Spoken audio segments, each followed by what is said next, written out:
मैंने previous year का questions देखा और उसके आधार पे अपनी तैयारी की और मैंने कोई उसके लिए भी कोई कोचिंग ट्यूशन नहीं लिया है। मैं अंचल में देखती थी कि आरटीपीएस काउंटर पे बूढ़ी महिला है या फिर बुजुर्ग लोग हैं, वो लाइन लगा कर पूरे खड़े हैं एकदम, उन लोगों के लिए कुछ स्पेशल व्यवस्था करूँगी और इसमें जो भी खामियाँ है उसको दूर करने का प्रयास करूँगी। नमस्कार, आप देख रहे हैं न्यूज़ पीआर। मैं हूं आदेशपुरी। 6 जून को बीपीएससी 64वीं का रिजल्ट घोषित किया गया। 1454 कैंडिडेट सफल हुए। हमारे साथ हैं अन्नू कुमारी जी। इनके बारे में हम आपको बता दें कि ये जो हैं मेरे मामा जी के परम मित्र की बेटी हैं, इसलिए इनके साथ मेरा भी संबंध मेरी बहन का ही है। और चौथे प्रयास में इन्होंने सीओ पोस्ट पर जो है वो प्राप्त किया है। आपको बता दें 3 बार ये भी इंटरव्यू दे चुकी थी, लेकिन अंततः चौथे प्रयास में सफल हुई हैं। तो जुड़ने के लिए बहुत बहुत धन्यवाद दीदी। धन्यवाद आपको भी। ये बताइए कि 3 बार आप डिस्क्वालीफाई हुई, चौथी बार में निकली, कैसा लग रहा है? अभी तो मुझे बहुत खुशी हो रही है, लेकिन मैं पूरी तरह से संतुष्ट नहीं हूँ क्योंकि मेरा लास्ट एम जो है वो एसडीएम बनना है। अच्छा, ये अभी पहले आप कितने सालों से जॉब में थी और उसका कितना फ़ायदा मिला इस तैयारी करने में? मैं 2010 में क्वालिफाई की थी इसको बिहार एसएससी के थ्रू, जो पोस्ट अभी बीपीएससी में ऐड कर लिया गया है। मैं अभी वर्तमान में सब स्टैटिस्टिकल ऑफिसर के पद पे पटना जिला में कार्यरत हूँ और मैंने इकोनॉमिक्स में नेट और पीएचडी भी किया है। तो ये बीपीएससी तो में मेरा ये 3rd ये इंटरव्यू था, लेकिन मैं असिस्टेंट प्रोफेसर का भी एक बार इंटरव्यू दे चुकी हूँ। अच्छा, बीपीएससी के थ्रू? हाँ। अच्छा, ये बताइए कि सब्जेक्ट आपका क्या था, माध्यम क्या था फिर एग्ज़ाम का, और कितना अटेम्प्ट, कितना रैंक था आपका? सब्जेक्ट मेरा इसमें ऑप्शनल, ऐसे तो मेरा सब्जेक्ट इकोनॉमिक्स है, बट इसमें मैं एलएसडब्ल्यू ली हूँ। अच्छा। और इसमें मेरा रैंक 846 है। अच्छा, और मीडियम कौन सा था? मीडियम हिंदी है। अच्छा, पहली बार एलएसडब्ल्यू से आप परीक्षा दी है कि इससे पहले भी दी थी? नहीं, इससे पहले भी जब 2 सब्जेक्ट्स होते थे तो मैं इकोनॉमिक्स और एलएसडब्ल्यू दोनों रखती थी, तो इसलिए मैंने इस पर एलएसडब्ल्यू का ही चुनाव किया था। तो फिर ये एलएस रखने का कारण क्या है, इकोनॉमिक्स को साइड करने का क्या कारण है? मैं इसलिए एलएसडब्ल्यू रखी ताकि मैं अपने ये जॉब के साथ साथ, और मेरे चूँकि छोटे बच्चे भी हैं तो उनको देखभाल करते हुए, चूँकि इसका सिलेबस थोड़ा छोटा है और मैं खुद से इसका प्रिपरेशन कर सकूँ, इसलिए मैंने एलएसडब्ल्यू को रखा। अच्छा, ये चलिए हम आपसे अब थोड़ा विस्तार में जानेंगे। पीटी के लिए आपका क्या स्ट्रेटजी रहा? लगातार आप चारों बार इंटरव्यू में पहुंची, तो इसका मतलब पीटी का आपका तैयारी काफ़ी अच्छा होगा। तो उसके लिए क्या आपने स्ट्रेटजी अपनाया, किस तरह पढ़ाई की कि पीटी आपके लिए कभी प्रॉब्लम नहीं बना? पीटी के लिए शुरू में मैं तो लुसेंट ही पढ़ती थी, लेकिन उसके बाद मैंने देखा कि अब इसका सिलेबस ब्रॉड होते जा रहा है, तो उसके बाद मैंने हिस्ट्री के लिए एसके पांडे और पॉलिटी के लिए लक्ष्मीकांत इत्यादि बुकों का अध्ययन किया। साथ ही मैंने एडुटेरिया जो चैनल है उसको भी ऑनलाइन काफ़ी सर्च करके उसको पढ़ाई किया, जिससे कि मुझे काफ़ी फ़ायदा मिला। अच्छा, ये कोई ट्यूशन कोचिंग क्लासेस कहीं पे? नहीं, मैंने कोई ट्यूशन और क्लासेस नहीं लिया है, मैं सेल्फ स्टडी की हूँ। अच्छा, ये और मेंस के लिए जो है, मेंस के लिए क्या स्ट्रेटजी रहा? जैसे मेंस में बहुत लोग क्लास करते हैं कि कैसे जीएस में लिखना है, जीएस का क्वेश्चन का भी स्टैंडर्ड अब बदलते जा रहा है, एनालिसिस बेस्ड आ गया है, तो उसका कैसे आपने किया तैयारी? मैंने प्रीवियस ईयर का क्वेश्चंस देखा और उसके आधार पे अपनी तैयारी की और मैंने कोई उसके लिए भी कोई कोचिंग ट्यूशन नहीं लिया है।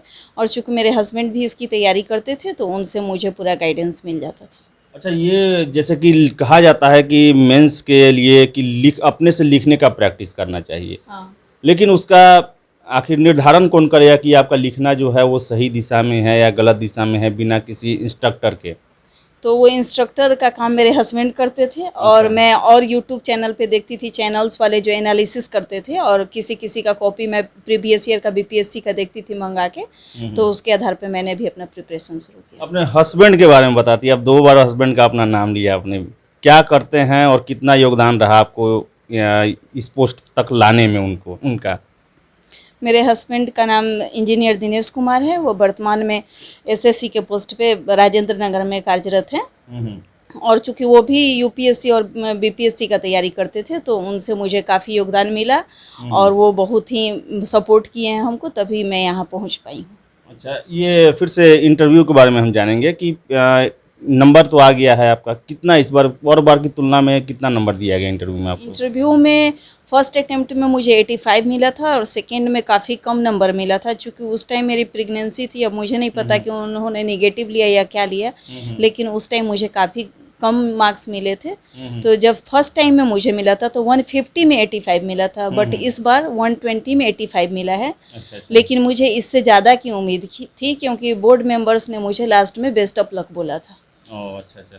अच्छा ये बताइए कि इंटरव्यू में आखिर आपने क्या सुधार किया कि इस बार 120 में आपको 85 मिला? क्या कुछ बोलने का तरीका या फिर आपने उस दिशा में तैयारी किया जिसको आपको फ़ायदा मिला इंटरव्यू में?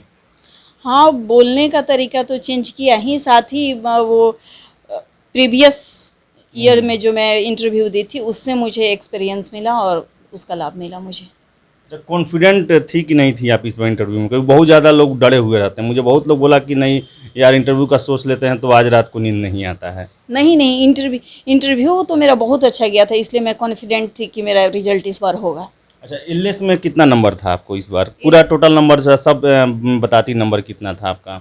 जीएस फर्स्ट पेपर में मुझे 149 नंबर आया है, जीएस सेकेंड पेपर में 146 है और एलएसडब्ल्यू में 157 है और इंटरव्यू में 85 नंबर है। अच्छा 85 नंबर है।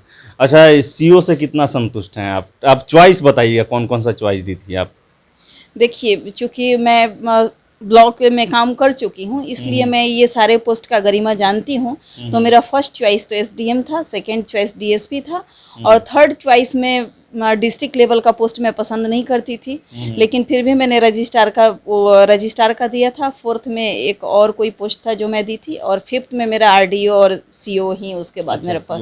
सीओ ही था। हाँ, तो क्या प्राथमिकता रहेंगी आपकी नौकरी में जाने के बाद? आप किस दिशा में, आप महिला हैं, किस दिशा में कार्य करना ज़्यादा पसंद करेंगी जो आपको एक सिविल सर्विसेज में आने से पहले दिमाग में बना हुआ था?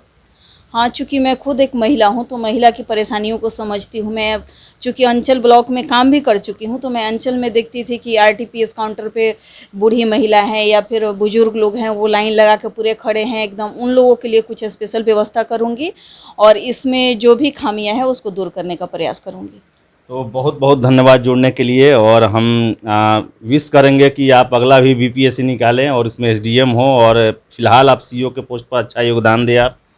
चलिए बहुत बहुत धन्यवाद। हाँ, बहुत बहुत धन्यवाद। और मैं ये भी बोलना चाहूँगी कि इस सफलता के पीछे सबसे बड़ा हाथ मेरे पापा का है। हाँ, क्योंकि मेरे पापा ही ने मुझे इस काबिल बनाया कि आगे चल के मैं ये काम कर सकी हूँ और उसके बाद मेरे हस्बैंड भी वैसे ही मुझे मिले जिन्होंने मुझे काफ़ी सपोर्ट किया और मेरा ससुराल पक्ष भी बहुत ही मेरा सपोर्ट किया है। मेरी खास करके मेरी सासू माँ का इस पर अहम योगदान रहा है कि उन्होंने मेरे छोटे बच्चे को संभाला जिससे कि मैं तैयारी कर सकी।